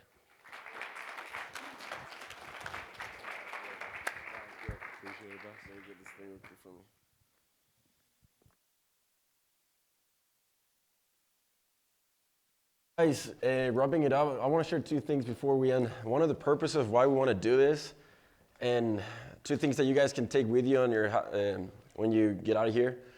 First thing, I love these guys because they're extremely successful. They're on the other side.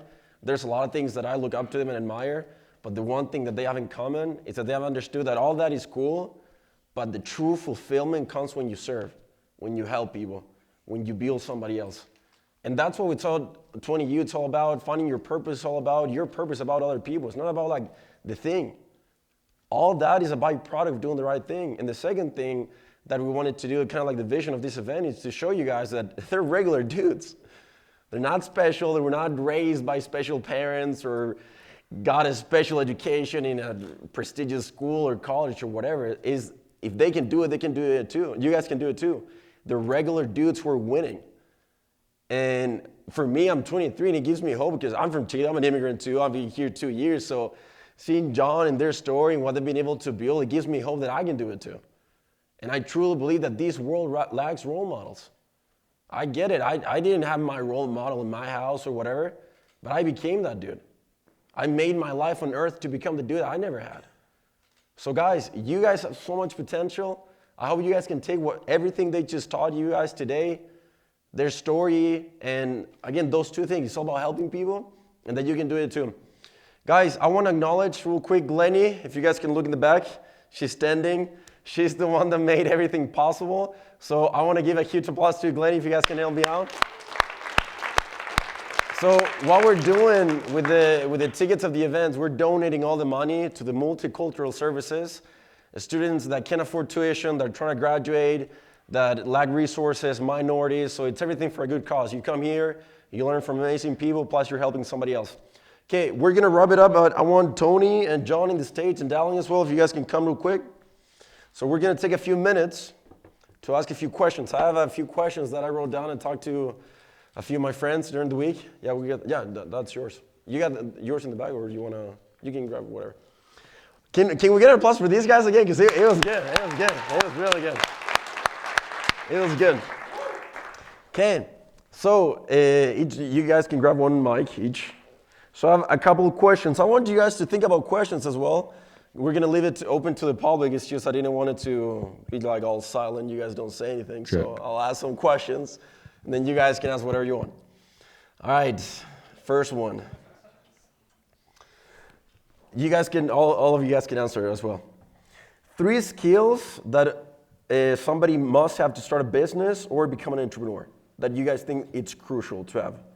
You want to give one?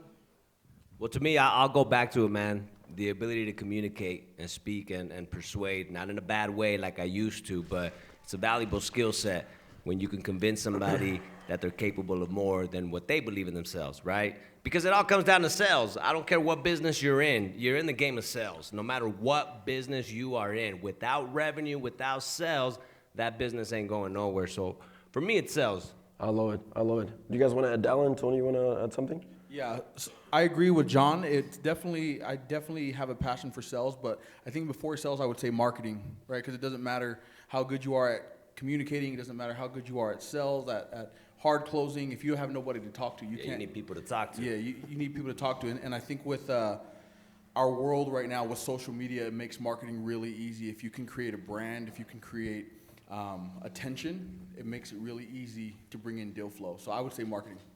So we got sales, marketing, Tony. What do Now you got? just go one step before the marketing. We're just going back because you have to believe in what you're selling. So whatever it is that you're going to do, whatever you're going to build, whatever you're going to sell, whatever you're going to create, whether it's myself as a real estate agent or e-com or training, you got to believe that it has value. Once you believe it has value, then you get the marketing. Once you get the marketing, then you get the sales, and then everything starts to come together, I believe. I love it. I love Let's it. go one step. I'm just kidding. I feel like you won. Well, I'm gonna go 2 steps then. Shit. Yeah, that's good. I got another one for you guys. Overcoming having a victim mentality. Things to do to overcome that mentality. What you guys would suggest? To me, I had that victim mentality, and I think I just spoke to it. But again, it's just keeping promises to yourself, man. I know that, like, why the hell this guy keeps saying that? Because I'm telling you, it's valuable. Like, if you say you're gonna do something, just do it. Just start doing it. And I promise you, you'll start to build that confidence. Because a lot of times we're victims because, like, oh, poor me, right? Like, the alcohol's got a hold of me. This got. I mean, it's because in the back of the mind, we really don't believe that we can have anything else. So to me, that's what did it to me, for me, right? So I can only speak to that. I don't know that it'll work for everybody, but it definitely worked for me. Okay, love it. Dallin, Tony, anything you guys want to add to that one? I think I need to turn the mic on. That's step one. Did you turn it off? Anyway, there we There you go. I spoke to it a little bit as well. It's just taking accountability. It might suck. You might be right. You might be a victim. You might be. I mean, that's a very real thing. Things can happen to you that was not your fault. You may be a victim of something, abuse, whatever it is. And it sucks. But then what's the next step? What do you do to try to solve it, untangle it, so that you can get on the other side? So victim mentality, you might have to be there for a little bit. You might have to feel it, marinate there a little bit, but you just can't stay there. Yeah, but it's true what he said, accountability, man, because you're not a victim, dude. Like, you put yourself in that situation. Accept that. Okay, I love it. I love it. Dallin, what you got? Yeah, I think just to add on to what Tony said. I mean, a lot of times we are victims. A lot of the times we come from different backgrounds that we didn't choose. But I mean, ultimately, at the end of the day, none of that stuff matters. And so I think as long as you can one day accept it, you know, and you give yourself no other option. I think his name is Tony Robbins. He calls it the threshold of control, right? What that means is you put yourself in a corner and you give yourself no other option, right? You become mentally unemployable, and it's either you win or you win. It's success or death, right? And I think as long as you obtain that mentality, becoming a victim it's small. I love it. Okay, I have another question, but I really want to take time for you guys because I've been able to sit down with these guys and it's amazing the value that they have. So we're going to take 2 to 3 questions that somebody can have, Weston, and then I can see you, the dude they had. Okay, what do you got? Okay. So my question is, and you talk a lot about, like, for example, keeping commitments to yourself. Something that I've been struggling with recently is just like figuring out where to draw the line and what commitments not to accept. You know, there's a lot of people vying for my time, there's a lot of things I could be doing, there's a lot of goals I have. I don't have time for all the goals I have. What do you do to choose what you're going to do with your time? What do you do in order, like, how do you decide how to make that balance in your life so you can be all in whatever you're doing instead of thinking about a million other things? Does that make sense? Yeah, I think it makes sense, man. But, you know, to me, right now, I'm at a point in my life where I'm the same way, dude. If I committed to everything, bro, like, oh, hell no, I wouldn't be here today. So it's just my priorities, right? I mean, what do I want more today, right? And it's just really, it's priorities. What's going to get you to the next level? And I'm going to tell you something, though, bro. Like, stop trying to please everybody else first. You got to make yourself happy first, man, because, and I know that, you know, that selfish guy that I was talking about, he was beneficial to me in the long run, because the reason why people have taken advantage of me or stolen from me or whatever is because I'm a people pleaser too by nature. I want to please people, right? But I cannot fill up anybody else's cup if my cup is empty. I got to fill up my cup first. So whatever your priorities are and whatever it is that you want, just focus on you, man, and then just prioritize. I know that sounds simple as hell, but it's just, it is what it is. Sometimes it is pretty simple. Yeah, I think yeah. really the dudes are very complicated. You guys want to add something to that? Or just try to get as much clarity as you possibly can. What is it that you're looking for? What do you want? And does that action, does that commitment serve what you're actually trying to accomplish? So for me, clarity, trying to get some clarity of if I do this thing, if I take on this project, is it going to get me closer to where I ultimately want to be? And if the answer is yes, and you go all in, and if the answer is no, then you know what to do. Love it. Yeah, and so here's a fun activity that I do with all of my employees that maybe you guys can one day do. It's go on your notes page and make a list of 10 things that, whether they be goals or priorities that you want to hit in 2 years. Draw a line through 7 of them. And then the remaining 3, you circle one of them. That'll tell you what your priority is and where to start your focus on. And then you can work your way down the list from there. Okay, perfect. Love it. What do you got?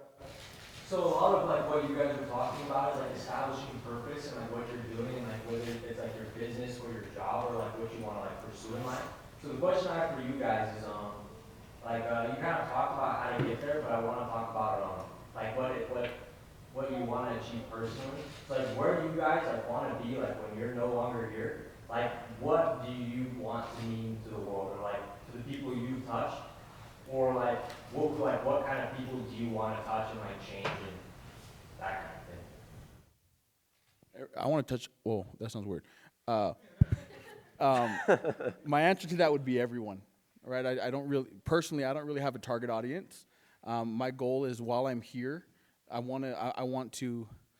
Let's not say touch. Let's say impact. I want to impact. I want It's weird if you want to touch it. Yeah, saying I want to touch Touch him where, bro?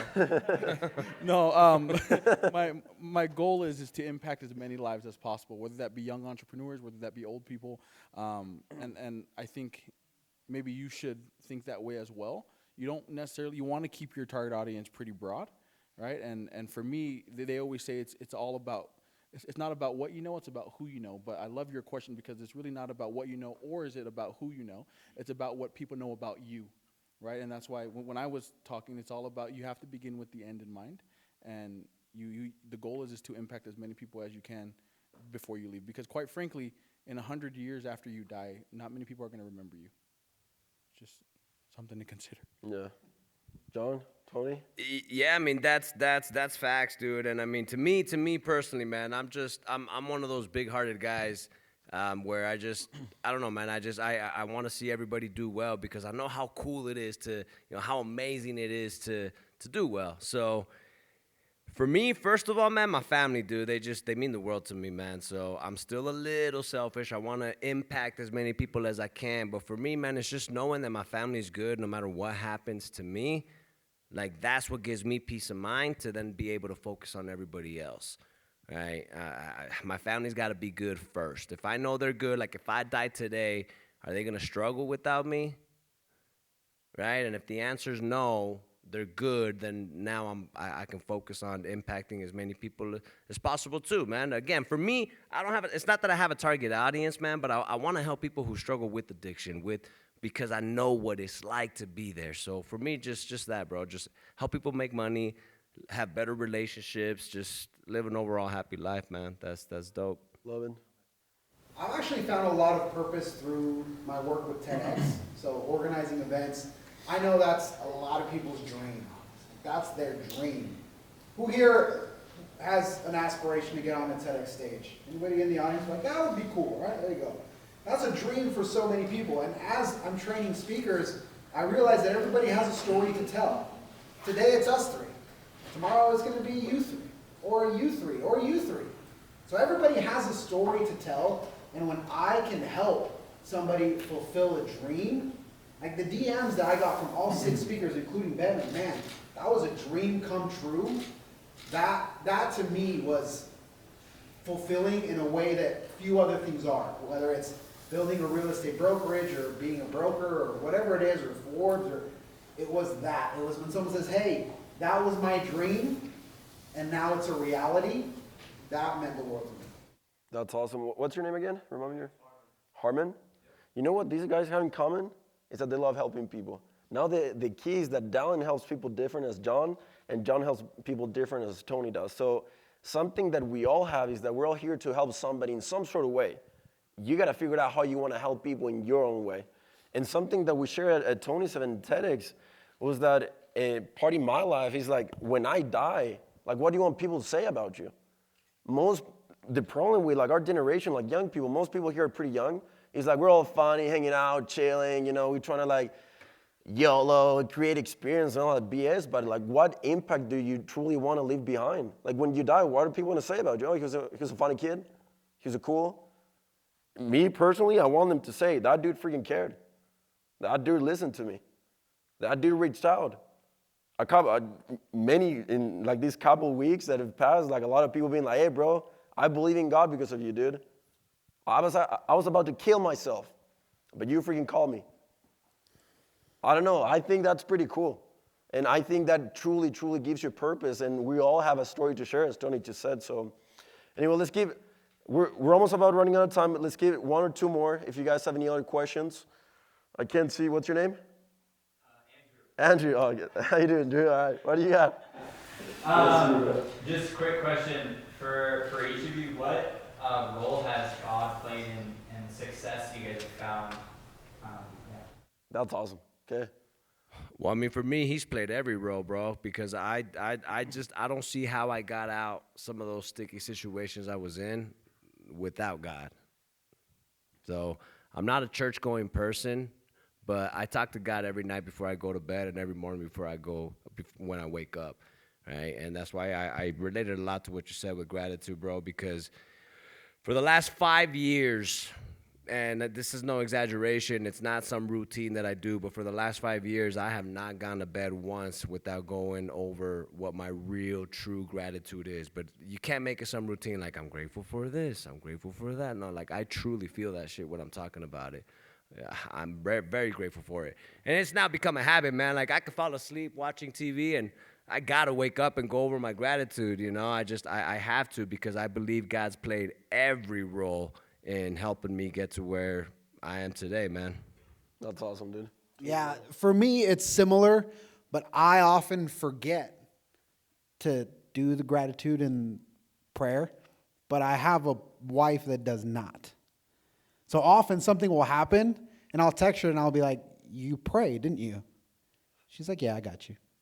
So for me, I have grown closer to God through my wife, because she is so close that even when I personally may not be, she does the praying for me. So that's something that I got to get better at. But I think having her in my life and knowing that she is praying for me and then seeing how things sometimes just happen, and I know it's her, that's been it for me. That's beautiful, dude. Yeah, I would say everything. For me as well. I think a big moment in my life that taught me a lot, that helped me transition over into business, was my mission. Super churchy answer, but was my mission. I served in Papua New Guinea. A lot of you guys probably never even heard of that place. Never, bro. I don't even know what you said, Dak. Yeah, so that's where I served, and it's a little small island right under Australia. And, I learned a lot there. It really was a culture shock, and it taught me to work with the cars that I'm dealt with. And in business, that's a really important thing to learn. And so, again, I would attribute everything to him. From my mission, I ended up meeting my wife because I served with her brother. And, it's just as important, like Tony was saying, to have a supporting wife when you're an entrepreneur and you're running businesses, because it's definitely not easy on the family. I love it. I want to add something. I love that question, dude. It was really good. I think, again, going back to Tony's event, for me, it comes because I almost killed myself in 2017.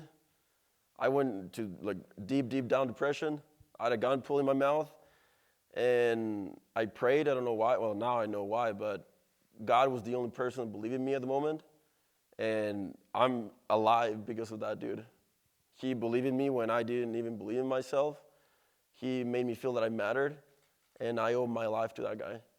And I've been able to build amazing connections, help you guys with people like them, and it's been amazing because, I didn't see that, dude. It was just a feeling, but having people that truly believe in you and what God made me feel, and now I have a huge debt to that guy.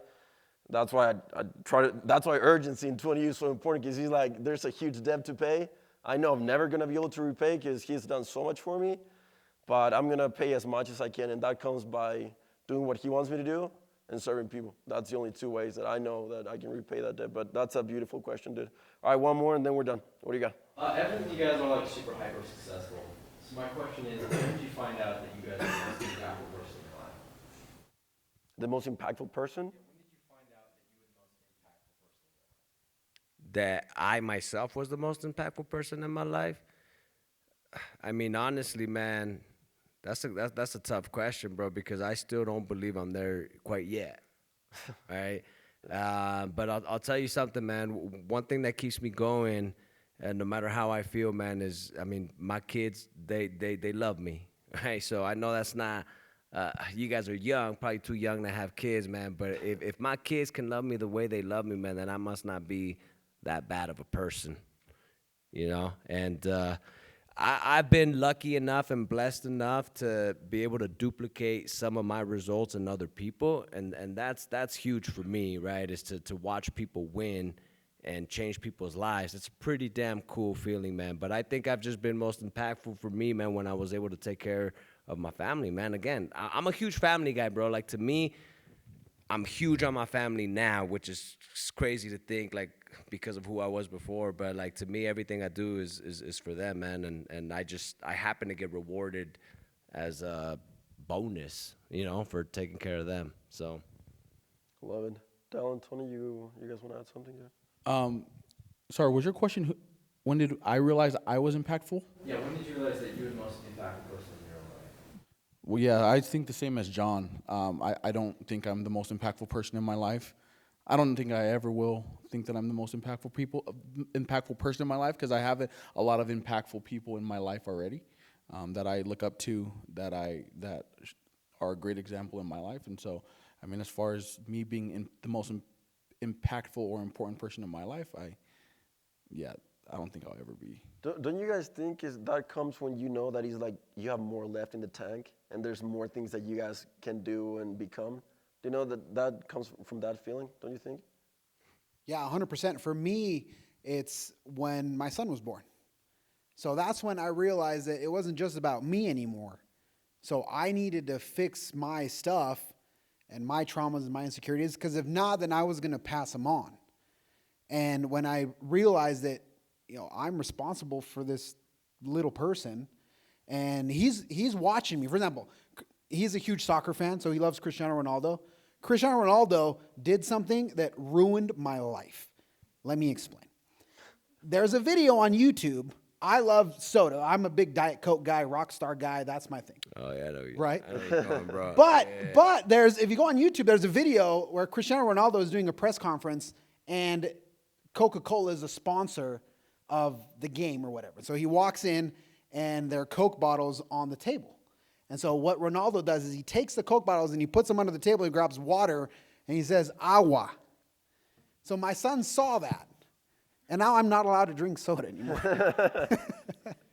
But what I got from that is he knows now that drinking soda is not healthy.